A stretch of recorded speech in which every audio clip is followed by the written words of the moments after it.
రోమీయులకు రాసిన పత్రిక 15వ అధ్యాయము 22, 23, 24 అండి. ఈ హేతువు చేత మీ యొద్దకు రాకుండా నాకు అనేక పర్యాయములు ఆటంకములు కలిగాను. ఇప్పుడైతే ఈ ప్రదేశములలో నేను ఇంకా సంచరించవలసిన భాగము లేదు గనుక అనేక సంవత్సరముల నుండి మీ యొద్దకు రావాలని మిక్కిలి అపేక్ష కలిగి నేను స్పెయిన్ దేశమునకు వెళ్ళినప్పుడు మార్గములో మిమ్మల్ని చూసి మొదట మీ సహవాసం వలన కొంత మట్టుకు సంతృష్టి పొంది మీ చేత అక్కడికి సాగనంపబడుదనని నిరీక్షించుచున్నాను. పౌలు ఒక్క ఊర్లో ఉండి సేవ చేయలేదు.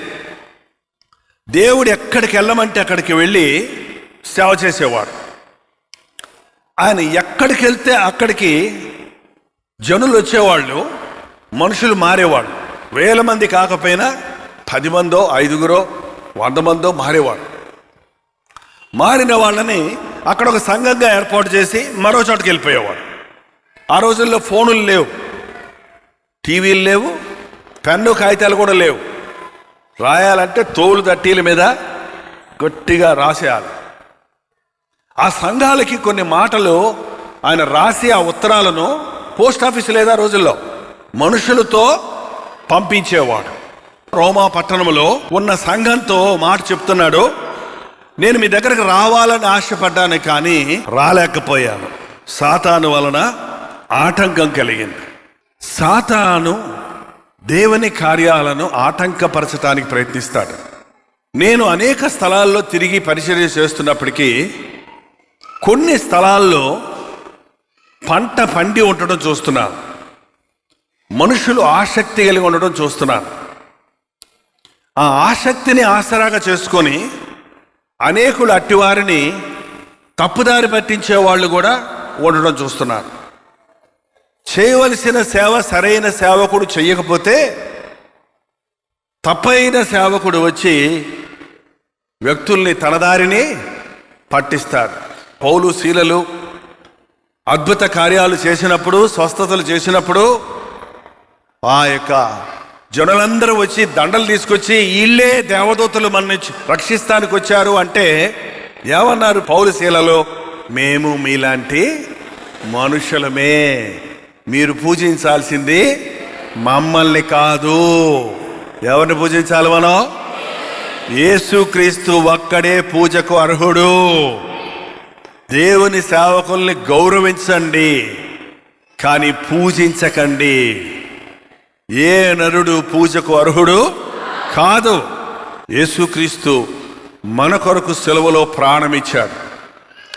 ఆయన ఒక్కడే ఈ లోకంలో స్త్రీ పురుష సంపర్కము లేకుండా జన్మించిన వాడిగా ఉన్నాడు. పాపులలో చేరక ప్రత్యేకమైన వాడిగా ఉన్నాడు. కన్య మరియ గర్భాన ఉద్భవించిన వాడిగా ఉన్నాడు.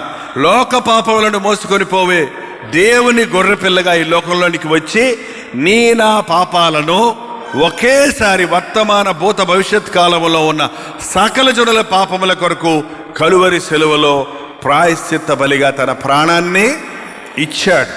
ఈయన యందు ఏ పాపము లేదు అని న్యాయాధిపతి న్యాయం తీర్చిన తర్వాత మళ్ళీ కొరడా శిక్ష ఇచ్చి ఘోరాతి ఘోరమైన శిలువ శిక్ష వేశారు. కారణం నీ కొరకు నా కొరకు మన పాపముల కొరకు రావలసిన శిక్షను ఆయన శిలువ మీద భరించాడు.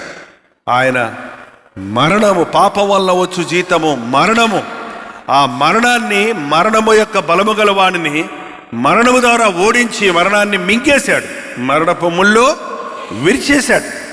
ఈరోజు యేసుక్రీస్తును నమ్మిన వారికి మరణము లేదు.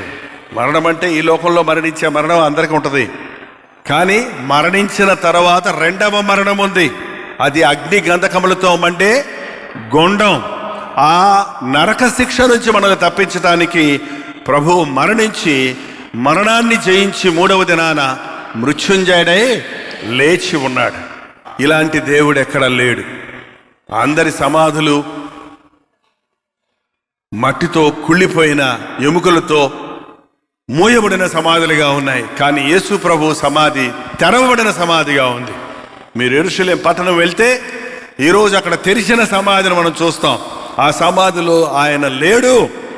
ఆయన సజీవుడుగా ఉన్నాడు. మృతులలో మీరేలా సజీవుని వెతుకుతున్నారు, ఆయన ఇక్కడ లేడు, ఆయన లేచి ఉన్నాడు అని ఆ రోజున దేవదూతలు చెప్పిన మాట వాస్తవం.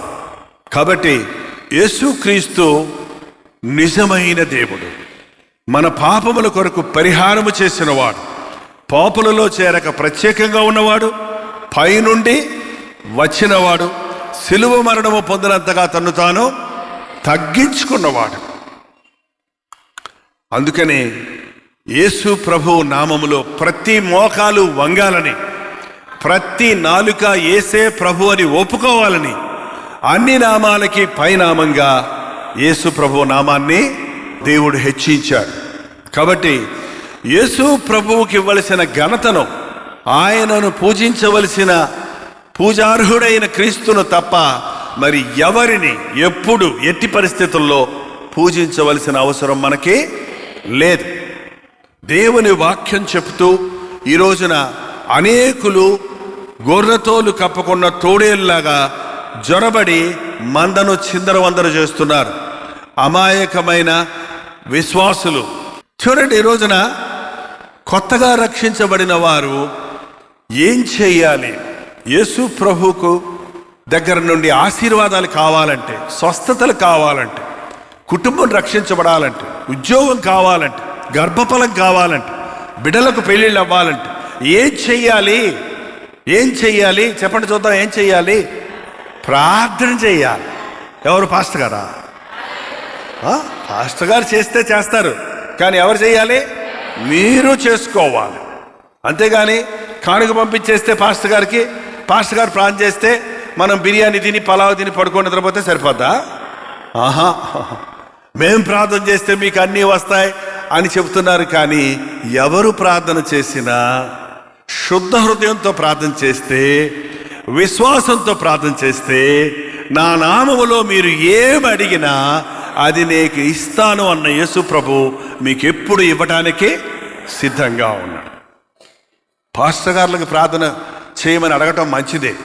నేను ఈ యొక్క బరువు ఎత్తలేకపోతే రాత్రిని ఏం చేస్తాను చెప్పండి? ఒక పెద్ద బరువు ఉంది, ఎత్తలేకపోతే ఏం చేస్తాను బ్రదర్? ఓ చెయ్యేయమంటాను, ఇద్దరం కలిసి ఎత్తుతాం. అలాగా కొన్ని భారాలు, మీరు భరించలేని భారాలుంటే, మీరు ఆ యొక్క ప్రార్థన అవసరతలు చాలా క్లిష్టమైనవిగా ఉంటే, పరిస్థితులు ఎంతో బాధకరమైనవిగా ఉంటే, మీరు ఒక్కరూ ప్రార్థన చేయలేకపోతే, మీకోసం తోటి విశ్వాసుల ప్రార్థన, సేవకుల ప్రార్థన కోరటంలో తప్పేమీ లేదు. కానీ మీరు ప్రార్థన చేయాలి, సేవకులు ప్రార్థన చేస్తే దేవుని ఆశ. అందుకే నేను చెప్తాను, ఇప్పుడు మీ ప్రార్థన అవసరం మాకు పంపించండి, మేము మీ పక్షంలో విజ్ఞాపన చేస్తాం, మీరు ప్రార్థన చేయండి. అక్కడ మీరు, ఇక్కడ మేము ప్రార్థన చేస్తే ప్రభు అక్కడి నుంచి మన అవసరతలు తీరుస్తాడు. చూడండి, ఒక్కటి నేర్చుకోనండి దేవుని బిడ్డలైన తర్వాత. ఒకప్పుడు మనం మనుషుల్ని నమ్ముకున్నాం. బాధ వస్తే డాక్టర్ దగ్గరికి పరిగెడతాం, గొడవ వస్తే లాయర్ దగ్గరికి పరిగెడతాం. ఏంటంటే ఇంకేదన్నా తగాదాలు వస్తే మరొకటి దగ్గరికి వెళ్తాం. పిల్లి దెబ్బలాడుకొని కోతి దగ్గరికి వెళ్తే ఏమైంది? మొత్తం కోతి తినేసింది. ఏంటండి, పోని కొంచెం ఎక్కువ నువ్వు తిను, పోని అనుకోని వదిలేసుకుంటే పోయేది. ఇప్పుడు రెండింటికి చెడ్డింది. అలాగే మనం ఒకప్పుడు లోకల్లోకి వెళ్ళి, కోర్టులకు వెళ్ళి ఒన్నెల్లులు కూడా అమ్మేసుకునే వాళ్ళు ఎంతోమంది ఉన్నారండి. దయచేసి గమనించండి, మీ అంతరంగంలో శుద్ధి లేకుండా ఆశీర్వాదాలు మన మీద నిలబడవు. ఒక కొండకి చిల్లుందండి, ఎన్ని బిందెలు నీళ్లు పోస్తే అది నిండుద్ది చెప్పండి చూద్దాం? పోస్తుంటే పోతూనే ఉంటాయి. ఎన్ని నీళ్లు పోసినా ప్రయోజనం లేదు. ముందు కొండ చిల్లు సరి చేసుకోవాలి. ముందు మన హృదయాన్ని సరి చేసుకుంటే దేవుడు ఎప్పుడు ఆశీర్వదిస్తూనే ఉంటాడు. ఆయన దగ్గర తరగనటువంటి ఆశీర్వాదాలు ఉన్నాయి. దేవుని ధననిధులు మనకలాగా దివాలా తీసేవి కావు. అవండి, ఆకాశము నా సింహాసనము, భూమి నా పాదపీఠం అన్న దేవుడు ఎంత గొప్పోడు చెప్పండి. వెండి నాది, బంగారము నాది, పొలములోని పశువులన్నీ నావే, భూమి దాని సంపూర్ణత నాదే. నాకు ఆకలిస్తే నిన్ను అడగను, నాకు ఏదైనా కావాలంటే నిన్ను అడగను అని చెప్పే ప్రభు మనకు ఎన్నిచ్చినా తరగని ధననిధులు కలిగిన వాడిగా ఉన్నాడు. కానీ మనమే, మీరు నా నామంలో ఏమీ అడగలేదు కాబట్టి మీకు అవి దొరకలేదు. ఎంతమంది మీరు నిజంగా ఏదన్నా బాధ వచ్చినప్పుడు మనుషులతో చెప్పుకోకుండా యేసయ్యతో చెప్పుకుంటారు. మనుషులు నమ్ముకునుడి కంటే యెహోవాను ఆశ్రయించుట మేలు అంటూనే ఉంటారు. మళ్ళీ మనుషుల దగ్గరికి వెళ్తుంటారు. అన్నీ తెలుసు, మీకు వాక్యాలు తెలుసు. కానీ అక్క నువ్వు లేకపోతే నాకు దిక్కే లేరక్క, బ్రదరు నువ్వు సహాయం చేయకపోతే ఈ సమయంలో నాకు ఎవ్వడు దిక్కులే నీ వాడిని అంటాడు. మళ్ళీ పోయి నాకు దేవుడే ఉన్నాడంటాడు. మళ్ళీ అక్కడికి పోయి బాబు నాయన అని కాళ్ళ వేళ్ళ పడతారు. అటొద్దొద్దు. విశ్వాసముతో ప్రార్థనతో నీ కొరతలన్నీ తీర్చుకోగలవు. అడగండి మీకు ఇవ్వబడుతుంది, వెతకండి మీకు దొరుకుతుంది, తట్టండి మీకు తెరవబడుతుంది. నాకు మొరపెట్టు వారికి, నాకు నిజముగా మొరపెట్టు వారికి నేను ఉత్తరం ఇస్తాను. నాకు మొరపెట్టుము, నేను నీకు ఉత్తరం ఇస్తాను. ఆపత్కాలంలో నాకు మొరపెట్టు, అపాయం వచ్చినప్పుడు మొరపెట్టు, కష్టాలు వచ్చినప్పుడు మొరపెట్టు, అయోమయ స్థితులు కలిగినప్పుడు మొరపెట్టు. కొన్నిసార్లు అండి మన బ్రతుకులో కొన్ని అయోమయ పరిస్థితులు అయిపోతాయి, ఏం అర్థం కాదు. అంటే అన్ని సమస్యలే, అన్ని పోరాటాలే, అందరూ ఏదోలా మాట్లాడుతున్నట్టు ఉంటారు. ఏంటో జీవితంలో అన్ని పోగొట్టుకున్నట్టు ఉంటుంది. ఒక విధమైన నిరుత్సాహం వచ్చేస్తుంది. నీకు పిల్లలు పుట్టరు అనగానే అటు భర్త తిట్టి, ఇంట్లో అత్త తిట్టి, అటు డాక్టర్ చెప్తే అక్కడికి వెళ్తే ఆయన అని, వాళ్ళని వీళ్ళనేటప్పటికి నీకేమనిపిస్తుంది? ఏమనిపిస్తుంది? మీకు అందరికి పిల్లలు ఉన్నారు కదా, ఆశీర్వదించబడ్డవారు. పిల్లలు లేని వారు దిగులు పడకండి. 12 ఏళ్ళు, 13 ఏళ్ళు, 14 ఏళ్ళ తర్వాత కూడా అడుగుడి ఇవ్వబడనన్న వారు విశ్వాసంతో అడిగితే ఆశ్చర్యంగా దేవుడి గర్భఫలాన్ని ఇస్తున్నాడు. మనుషులు చెప్పిన మాటలకి భయపడకండి, దేవుని యందు విశ్వాసం ఉంచండి. నాకు అసాధ్యమైనది ఏదైనా కలదా? 99 ఏళ్ల అబ్రహాము, 89 ఏళ్ల ముసలమ్మ శారాకి మరుసటి సంవత్సరం బిడ్డ పుడతారంటే వాళ్ళకి నవ్వు వచ్చిందంట. శారాకి అందట. పైకి అనలేదు, లోపల అనుకుందనమాట. ఎందుకమ్మా నవ్వావంటే నేను నవ్వలేదండి. నవ్వావు, నాకు అసాధ్యమైంది లేదు. దేవుడు అద్భుతంగా ఇచ్చిన ఆ దేవుడేనా మన దేవుడు వేరే దేవుడా? ఉన్నవాడను అన్నవాడేనా? ఆది నుండి ఉన్నవాడేనా? ఏంటి నిన్న నేడు నిరంతరము ఏకరీతిగా ఉన్నవాడేనా? ఇంత గొప్ప యేసయ్యను కలిగిన వాళ్ళు ఎంత సంతోషంగా ఉండాలి, ఎంత ధైర్యంగా ఉండాలి. చిన్న కష్టం వస్తే, చిన్న చిక్కు వస్తే ఏంటండి దిగులు పడిపోతారు. ఎందుకు? ఒక ఇంటర్వ్యూకి వెళ్ళి ఉద్యోగం రాకపోతే ఎంతోమంది యవనస్తులు అందరు చెప్పే మాట ఏంటంటే ఉద్యోగం లేదు. ఎంటెక్ చేశాను, బీటెక్ చేశాను, ఎంసీఏ చేశాను, ఎంబీఏ చేశాను, మా అమ్మ నాన్నలు ఎంతో కష్టపడి అప్పులు చేసి నన్ను చదివించారు, నాకు ఉద్యోగం దొరకటం లేదని బాధపడుతున్నారు. ఉద్యోగం లేకపోతే ఎవరిని అడగాలి? గవర్నమెంట్ వాళ్ళు కాదు మనకు ఉద్యోగం ఇచ్చేది. మన గవర్నమెంటు ఈ సెంట్రల్ గవర్నమెంట్ కాదు. ఏ సెంట్రల్ గవర్నమెంటు? Heavenly government. ఏం గవర్నమెంట్ అండి? పరలోక రాజ్యం. అక్కడ నుండి పై నుండి మనకు దేవుడు దీవెనలు ఇస్తాడు. ఈ రోజున కష్టం వచ్చినట్టనే, బాధ వచ్చినట్టనే చాలామందిని నేను చూస్తున్నాను ఒక విధమైన కృంగిరాలకు చోటిస్తున్నారు. అనుకోనిది అకస్మాత్తుగా జరిగితే, అనుకోని యాక్సిడెంట్ జరిగితే, వేసిన పొలాలు రొయ్యలు, చేపలు, ఏందో కొత్త రకం పొలాలు కదండి. మా చిన్నప్పుడు ఏం లేవు, మీ చిన్నప్పుడు ఉన్నాయో లేదో తెలీదా? వరి వేసేవారు, ఇంకేదో పంట వేసేవారు. కానీ ఇప్పుడు ఆ చేపలన్నీ చేపల చెరువులు, రొయ్యల చెరువులు. ఒక్క జబ్బు చేసిందంటే, ఒక్క ఇన్ఫెక్షన్ వచ్చిందంటే చేపల చెరువు అంతేమైపోతుంది, పాడైపోతుంది, తీరని నష్టం ఏర్పడుతుంది. ఒక్కొక్కసారి అలాంటి నష్టాలు కలిగినప్పుడు, కష్టాలు కలిగినప్పుడు రెండంతలు దీవించగలిగిన యేసు ప్రభు ఉన్నాడన్న సంగతి మర్చిపోతున్నాం. మనుషులు మనల్ని ఒక్కొక్కసారి దూషించినప్పుడు, నిందించినప్పుడు మనం వెంటనే కృంగిపోతూ ఉన్నాం. ఒకటి తెలుసుకోండి, మీరు ఒకటి చెయ్యాలనుకున్నప్పుడు దేవుని కొరకు, మీరు దేవుని కొరకు బ్రతకాలనుకున్నప్పుడు, మీరు ఆశీర్వాదాలు మీ బ్రతుకులో చూడాలనుకున్నప్పుడు ఆటంకాలు కలుగజేసేవాడు ఎవరో తెలుసా? సాతాను. ఆ ఆటంకాల నుండి మనల్ని విడిపించేవాడు ఎవరు? ఏంటండి? ఎత్తుకు పై ఎత్తు అంటారు చూడండి. సాతాను బలి తంత్రగాడు అంటూ వాడు మోసగాడు, వాడు దొంగ, వాడు దోచుకున్నవాడు, వాడు దుర్మార్గుడు, వాడు పనికిమాలినోడు. నా కోపం వచ్చిందంటే సైతాన్నే తిడతా, మనుషులను తిట్టనా. మీకు కూడా ఎవరికైనా కోపం వస్తే మనుషులను తిట్టకండి. తిట్టులకు పాత్రుడు సాతాను ఒక్కడే, స్తుతులకు పాత్రుడు యేసు ప్రభు అక్కడే. ఏమండి, ఇంకెవరిని స్తుతించకండి. సాతాను మోసగాడు, అన్యాయస్తుడు, మనల్ని ఆటంకాలు కలుగజేస్తాడు, మనల్ని మోసం చేస్తాడు. కానీ మన యేసు ప్రభు ప్రేమ సాతాను కంటే ఎక్కువగా మనల్ని విడిపించడానికి ఎల్లవేళలా సిద్ధంగా ఉంది. జాన్ బనియన్ అనే ఒక భక్తుడికి యాత్రికుడి ప్రయాణం అనే ఒక పుస్తకం రాశాడు ఆయన. ఆ పుస్తకంలో దైవ దర్శనాలను రాస్తూ ఒక చోట మంట బగబగ మండుతుంటే సైతాన్ వచ్చి బిందెలు నీళ్లు పోసేస్తుందంట ఆ మంట మీద. ఆ మంట ఆర్పేయటానికి బిందెలు నీళ్లు పోస్తుంటే ఎన్ని నీళ్లు పోసినా కూడా మంట ఆరటం లేదంట. అరే, నీళ్లు పోస్తుంటే మంట ఆరటం లేదేంటా అని అటు చూస్తే పైనుంచి దేవదూతలు అంతకంటే పెద్ద డ్రమ్ములు నూనె పోస్తా ఉన్నాయంట. ఏంటంటే పెద్ద డ్రమ్ములు పెట్టుకొని నూనెలు పోస్తున్నాయి.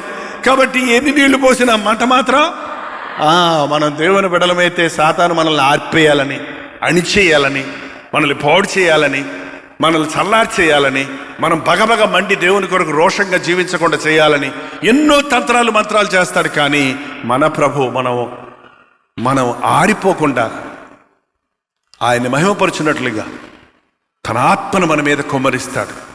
దురాత్మ కూడా శక్తి ఉందండి, కానీ కొంచెమే. కానీ పరిశుద్ధాత్మ సర్వశక్తి కలిగినదిగా పరిశుద్ధాత్ముడు ఉన్నాడు. కాబట్టి దేవుడు తన ఆత్మను అడిగిన వారికి ధారాళంగా కొమ్మరిస్తానన్నాడు. ఈ రోజుల్లో ఈ కొత్త రకం జబ్బు ఎక్కువైపోయిందండి చాలామందికి. ఇది శరీరంలో జబ్బు కాదు, ఇది మానసికమైన జబ్బు. ఒక విధమైన మనసులో కలవరం, మనసులో దిగులు, నిద్ర పట్టదు, తలపోటు. ఎప్పుడు ఆలోచిస్తుంటే ఏమొస్తుందో చెప్పండి మీకు? ఎప్పుడు ఆలోచిస్తుంటే ఏమో అమ్మాయి పెళ్ళవలా, చూసిపోతున్నారు, చచ్చిపోతారేమో, దానికి అవదేమో అని ఆలోచించి కూర్చుంటే ఏమైపోతావు? నెగిటివ్ థింకింగ్ అంటారు ఇంగ్లీష్లో. అంటే వ్యతిరేకమైన ఆలోచనలు సైతాను పెట్టినప్పుడు నువ్వు చెయ్యలేవు, నువ్వు పనికిరావు, నీ బతుకింతే అనే పాట సైతాను పాడద్దండి. అది సైతాను పాట, అది నీ పాట చేసుకోకది. అలాంటి ఆలోచన వచ్చినప్పుడు నువ్వేం చేయాలో తెలుసా? నేను చేయలేను, నాకు బలం లేదు, కానీ నన్ను బలపరిచే యేసయ్య వల్ల నేను చేస్తాను. ఎస్, నేను పనికిమాలినోడిని, కానీ నా ప్రభు నన్ను ప్రయోజకురాలిగా చేస్తాడు. ఎప్పుడు కూడా సాతాను పెట్టే తలంపులను దేవుని తలంపులతో జయించినప్పుడు మనం భక్తిలో ముందుకి సాగిపోతాం. ఒక వ్యక్తిని పడగొట్టాలంటే ముందు నిరుత్సాహపరుస్తారండి. నిరుత్సాహపరిచినప్పుడు చూడండి, రన్నింగ్ రేసులో పరిగెడుతుంటారు చూడండి. ఆ పరిగెడుతున్నప్పుడు ఆ అవతల పక్క ఉన్నోళ్ళు పరిగెత్తు వచ్చావు అంటారా? లేకపోతే నువ్వు పరిగెత్తలేవరా, అయిపోయిందిరా నీ పని అంటారా?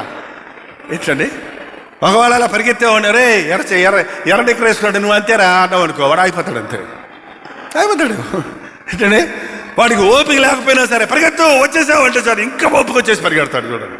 అలాగే దేవుని యందు మనం ప్రోత్సాహపరచబడాలి. మన ప్రభువు మనల్ని శక్తిమంతులుగా చేస్తాడు. నిరుత్సాహపు తలంపులు మనల్ని ముందుకు సాగకుండా ఆగిపోయేటట్టు చేస్తాయి. దేనిని గురించి చింతించకూడదు, మీ చింత యావత్తు ఆయన మీద వేయండి. ఇదొక్కటి నేను నేర్పించి వెళ్ళిపోతే చాలండి, నేను అనక్కర్లేదు మీకు. మీరు దేవునితో సరిగ్గా సంబంధం కలిగి ఉంటే, దేవునితో మీరు మాట్లాడుకునే అనుభవం కలిగి ఉంటే, మీ జీవితంలో ఇక సమస్యలు లేవు, ఇక బాధలు లేవు. వేకువనే లేచి మోకాళ్ళలోని ప్రార్థించడం నేర్చుకోండి. పడక్కు వెళ్లే ముందు మోకరించి ప్రార్థించడం నేర్చుకోండి. బిడ్డలందరినీ కూర్చోబెట్టి ఇంట్లో ప్రార్థన చేసుకోవడం నేర్చుకోండి. ఇంటి ఆయన మారకపోతే ఏం చేయమంటారండి? నేను టీవీ చూసుకుంటాను, నేను రానంటే సరేలేండి చూసుకోండి అని మీరు ప్రార్థన చేసుకోండి. దేవుడు ఏదో ఒక రోజు ఆయన హృదయాన్ని మార్చి టీవీ ఆఫ్ చేసి ఆయన కూడా వచ్చి కూర్చుంటాడు. ఒక సహోదరి సాక్ష్యం చెప్పింది, మా ఆయన వాక్యం చూడనివ్వడండి. ఒకరోజు నేను బతిమలాడుకుంటే, సరే ఈ జైపాల్ గారి వాక్యం మాత్రం చూడు, ఇంకేది పెట్టుకోకూడదు, పర్వాలేదు, నేను అరవటం లేదు, మెల్లగా చెప్తున్నాడు అన్నాడట. సరే దేవస్తోత్రం నాయన, కనీసం చూడటానికి టైం ఇచ్చాడు, అరగంటే చూడాలి, ఇంకెక్కువసేపు చూడకూడదు అంటాడు. మళ్ళీ ఆమెకు పుట్టినరోజు వచ్చిందటండి. పుట్టినరోజు వస్తే పుట్టినరోజుకి ఏం చీర కొనిపెట్టమంటావు అంటాడంట. ఏం కొనిపెట్టమంటావు, నీ పుట్టినరోజుకి ఏం గిఫ్ట్ కావాలని అడిగితే నాకేం వద్దండి, ఒక్కసారి కలర్ చేసిన ప్రోగ్రాం చూడరా అందంట. ఇది భలేగుంది చావక్క, డబ్బులు ఖర్చు లేకుండా కదా. సరేలే అన్నాడట. సరేలే అని చూశాడండి. చూసిన కాడి నుంచి ఏమో అనుకున్నాను నేను, బాగానే చెప్తున్నారే, పర్వాలేదు అన్నాడట అండి. ఇంకా ఆ తర్వాత నుంచి పెట్టుకుంటే వెనకాల నుంచి చూస్తుంటాడు. వెనకాల ఎప్పుడన్నా పెట్టకపోతే 5 నిమిషాలు లేట్ అయితే కట్టవేమే కలదర్శనం పెట్టు అంటాడట. మళ్ళీ పైగా ఒక 4-5 ప్రోగ్రాములు చూసేటప్పటికి ఇద్దరు కూర్చొని కలిసి చూడటం మొదలు పెట్టారు. వాళ్ళిద్దరూ ఏదో మీటింగ్కి వచ్చి నాకు సాక్ష్యం చెప్పారండి. మీ ఇంట్లో పిల్లలు కానీ, భర్త కానీ, మీ ఇంట్లో అత్తగారు కానీ, ఎవరు కోడలు కానీ, కొన్నింట్లో కోడలు మూర్ఖం, కొన్నింట్లో అత్తగారు నమ్ముకోరు, ఎవడో ఒకటి సైతాన్ని పట్టుకోవడానికి చూస్తాడు. వాళ్ళని మీరు జయించాలంటే ప్రేమతోనే జయించాలి. వాళ్ళు వాక్యం వినేటట్టు చెయ్యాలి. దేవుని మాటలు వింటే వారు మారతారు, కానీ నువ్వు చెప్తే నేను చెప్తే మారరు. కొట్టినా తిట్టినా మారనే, ఇంకా బిగసకపోతారు వాళ్ళు. కొట్టకండి తిట్టకండి అంటారు, ఇంకా అది బిగసకపోతారు, ఇంకా రాయిలాగా అయిపోతారు, ఇంకెవడు మార్చలేరు వాళ్ళు. ప్రేమతోనే మనం ఆత్మల్ని ప్రభు కొరకు, సహనము ఓర్పుతోనే మనం ప్రభు కొరకు సంపాదిస్తాం. ఈరోజు మీరు ముందు ఈ రోజు నుండి మీ ఇంట్లో ఉన్న వాళ్ళ కొరకు రోజు దేవుని సన్నిధిలో ఒంటరిగా వాళ్ళు ఎదురుకుంటా, నా భర్తను మార్చయ్యా, ఆ తాగుని చిడిపించయ్యా, ఆ మొరకత్తుని తీయ్యా, ఆయన కనబడతాడు, చేయకు రాయి అయిపోతాడు. రహస్యంగా తలుపేసుకొని దేవుడితో చెప్పుకో, దేవుడు ఆయన హృదయంలో కార్యం జరిగిస్తాడు. కుటుంబాలు మారాలంటే అందుకే అంత్యదినాల్లో దేవుడు ఈ వాక్యాన్ని ఇలాగ మీ ఇళ్లలోనికి తీసుకొని వస్తున్నాడు. కుటుంబాలన్నీ మారినట్లుగా నా ప్రార్థనలో ఒక అంశంగా చేసుకుంటాను. మరలా దేవుని సందులో ప్రార్థిద్దాం. మీరు ప్రార్థించండి. తప్పకుండా భార్య, భర్త, బిడ్డలు, ఇంటిలో ఉన్న వృద్ధులు రక్షించబడాలి. నేను నా ఇంటి వారు యెహోవానే సేవిస్తాం. అంతేగాని నేను పరలోకంలో ఏంటండి నా బిడ్డ నరకంలో ఉంటే మనకేమన్నా సంతోషం ఉంటుందా? నేను ఏ ఒక్కడు నశించకూడదని ప్రభు చెప్పాడు.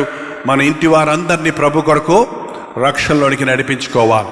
దయచేసి అందరూ తలలు వంచండి, కళ్ళు మూసుకోనండి. ప్రార్థన ఆశీర్వాదాలతో ఈ సభను ముగించుకుందాం. అందరూ మన చేతులెత్తి ప్రభు సరదులు ప్రార్థన చేసుకుందాం. పరిశుద్ధుడా, ప్రేమగల్ల తండ్రి, నీకు వందనములు నాయన. ఈ ఆవరణలోనికి చేర్చిన నీ బిడ్డలందరి కొరకు నీ సన్నిధిలో ప్రార్థిస్తున్నాం. ఎంతోమంది నాయన కుటుంబ సమస్యలతో ఇక్కడికి వచ్చున్నారయ్యా. భార్యాభర్తల మధ్య సమాధానం లేని పరిస్థితుల్లో వచ్చున్నారయ్యా.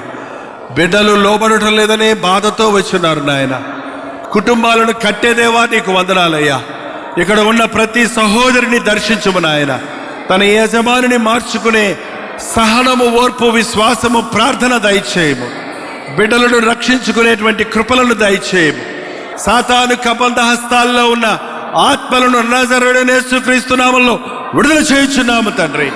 పరస్త్రీ వ్యామోహంలో ఉన్న భర్తను విడిపించుము నాయన. త్రాగుడుకు బానిసలైన వారిని విడుదల చేయము తండ్రి. ఎందరో అప్పుల్లో ఉన్నామని వారి భారాలు రాసిచ్చారయ్యా. అప్పుల్లో ఉన్న వారి కోసం ప్రార్థిస్తున్నామని ఆయన. వడ్డీలు కట్టలేక, అసలు ముగించలేక జీవితంలో ఎన్నో సమస్యలకు గురైపోతున్న వారిని నజరేయుడైన యేసుక్రీస్తు నామములో విడుదల చేయించున్నాము. కష్టార్జితాన్ని దీవించుము నాయన. ప్రభా, ఎంతో మంది ఆరోగ్య సమస్యలతో ఉన్నారయ్యా. అటు వారిని ఈ సమయంలో నాయన నీవు పొందిన దెబ్బల ద్వారా ఉన్న స్వస్థతను కలుగు చేయమని అడుగుతున్నాము తండ్రి. నాకు ఒక బిడ్డ లేడే అని నిందలు పడలేకపోతున్నాను అనే వేదనతో ఉన్నవారు ఉన్నారయ్యా. మూయబడిన గర్భాన్ని తెరిచే దేవుడు, గర్భఫలము యెహోవా ఇచ్చు దానము, కుమారులు ఆయన అనుగ్రహించి స్వాస్థ్యమని చెప్పిన దేవా, నజరేయుడైన యేసుక్రీస్తు నామములో మూయబడిన ప్రతి గర్భాన్ని తెరిచున్నాము తండ్రి. ఆనాడు నీ శిష్యులను పిలిచి నానా విధములైన రోగములను స్వస్థపరచుటకు, దెయ్యములు వెళ్ళగొట్టుటకు నీవు అధికారం ఇచ్చున్నావు. నీవిచ్చిన అధికారమును బట్టి దురాత్మల చేత పీడించబడుతున్న వారిని ఇప్పుడే విడుదల చేయించున్నాము నాయన. వారి హృదయాలను ఆలయాలుగా మారడానికి సహాయం చేయము. తాగుబోతులుగా ఉన్న వారి కోసం ప్రార్థిస్తున్నామయ్యా. త్రాగుడుకు బానిసలై దాంట్లో నుంచి బయటికి రాలేక వారిలో వారే కుమిలిపోతూ సిగ్గుతో, అవమానముతో కష్టముతో, నష్టముతో, అనారోగ్యముతో కుమిలిపోతున్న త్రాగుబోతులను నజరుడైన యేసుక్రీస్తు నామములో విడుదల చేయుచున్నాము తండ్రి. వ్యాపారాల్లో నష్టపోయిన వారిని, వృత్తుల్లో ఆశీర్వాదము లేక కష్టపడుతున్న వారిని, ప్రతి శాపము కింద ఉన్న ప్రతి వ్యక్తిని ఈ సమయంలో విడుదల చేయుచున్నాము. పరిశుద్ధాత్మను మా మీద కుమ్మరించుము నాయన. ప్రతి ఒక్కరిని వారి హృదయ వాంఛలు తీర్చి వారు తిరిగి వెళుతుండగా ఆశీర్వాదాలతో నింపి నడిపించుమని యేసుక్రీస్తు నామములో అడుగుచున్నాము తండ్రి. మన తండ్రి అయిన దేవుని యొక్క ప్రేమయు, కుమారుడైన క్రీస్తు యొక్క కృపయు, ఆదరణకర్త అయిన పరిశుద్ధాత్మ యొక్క సహవాసమును కూడి వచ్చిన మనందరికీ ఇప్పుడును సదాకాలమును తోడై ఉండును గాక. ఆమేన్, ఆమేన్, ఆమేన్. హల్లెలూయా. బెంగళూరు పరిసర ప్రాంతాల్లో ఉన్న వారికి శుభవార్త.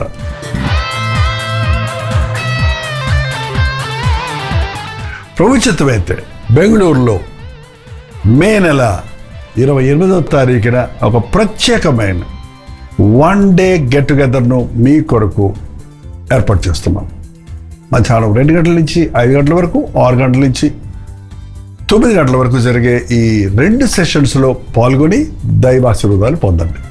బెంగళూరు నుంచే కాకుండా చుట్టుపక్కల ఉన్న అనేక ప్రాంతాల నుండి, అటు ఆంధ్ర నుండి, ఇటు రాయలసీమ నుండి మీలో అనేకులు ప్రతిసారి గెట్ టుగెదర్కి వస్తున్నారు. ప్రభు మీకు చేసిన మేళ్లను గురించి చెప్తున్నారు. మీ భారాలు పంచుకొని మీ కొరకు వ్యక్తిగతంగా ప్రార్థించడానికి, మిమ్మల్ని ముఖాముఖిగా చూడటానికి అవకాశం కలిగజేస్తున్నారు. సోషల్ మీడియా ద్వారా, టెలివిజన్ ద్వారా వాక్యం మీద మేలు పొందుతున్న మిమ్మల్ని ముఖాముఖిగా చూడాలని, ఆధ్యాత్మికంగా బలపరచాలని బెంగళూరు వస్తున్నాం. ఈ 1 డే గెట్ టుగెదర్ దేవుని సన్నిధిలో మనం గడుపునట్లుగా, దేవుని ఆత్మ కార్యాలు చూచినట్లుగా, ఆయన సందేశాన్ని విని ఆనందించినట్లుగా రండి, పాల్గొనండి. మరి ముఖ్యంగా ప్రార్థించండి. మీ స్నేహితులకి, బంధువులకి అందరికి కూడా తెలియచేయండి. ఈసారి చిరునామా మారింది, గమనించండి. Jesus calls prayer tower, Netaji road, Fraser Town, near cantonment railway station, Bengaluru. ఇంకా విషయమై వివరాలు కావాలంటే QR కోడ్ స్కాన్ చేసుకోండి, లేక 8939393939 నెంబర్కి మీరు కాల్ చేయండి. తప్పకొస్తారు కదా. మీ స్నేహితుల్ని, బంధువుల్ని అందరినీ పిలుచుకోండి. మీ కొరకు ప్రత్యేకంగా ప్రార్థన చేయడానికి, దేవుని వాక్యంతో మిమ్మల్ని బలపరచుటకు మేము ఆశిస్తున్నాం. రండి, పాల్గొనండి, దైవాశీర్వాదాలు పొందండి.